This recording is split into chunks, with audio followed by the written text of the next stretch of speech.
Resounding victory for public safety this week when the House overwhelmingly passed the No Bail for Violent Criminals Act, a direct response to the District of Columbia's controversial cashless bail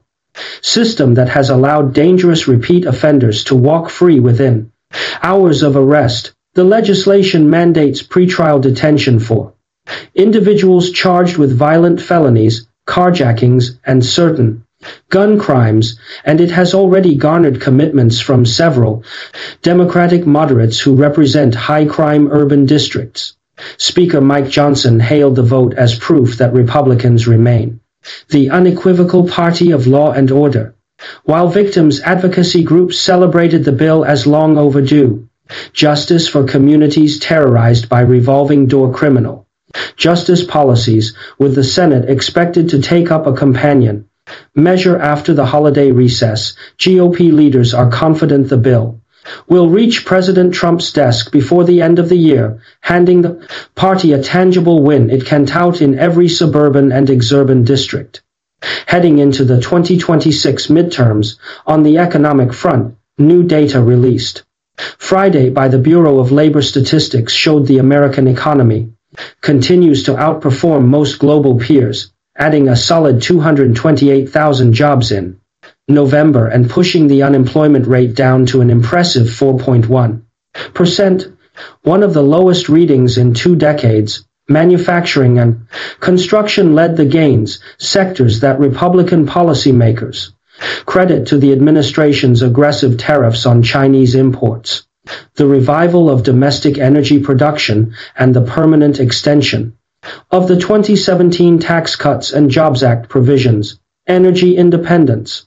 milestones are also piling up. For the first time since 1957, the United States is now a net petroleum exporter for a full calendar year, driving down gasoline prices to their lowest inflation-adjusted levels in 4 years and putting more money back into the pockets of working families. Republican governors in red states are touting record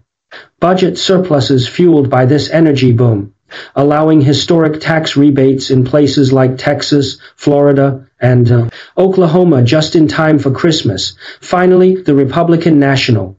Committee announced it has shattered all previous off-year fundraising records, closing November with more than $185 million cash on hand and zero debt, dwarfing the Democratic National Committee's war chest by a nearly 3-to-1 margin. Co-chair Lara Trump credited grassroots enthusiasm for border security, school choice, and Second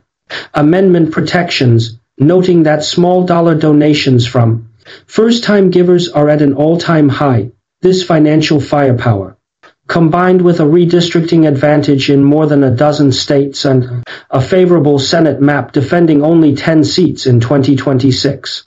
has GOP strategists privately predicting they could expand their current 53-47 majority to as many as 56 or 57 seats while holding and possibly growing their narrow House edge. From crime and jobs to energy and fundraising, Republicans are ending 2025 on a wave of momentum that party leaders believe will carry them to sweeping victories next November.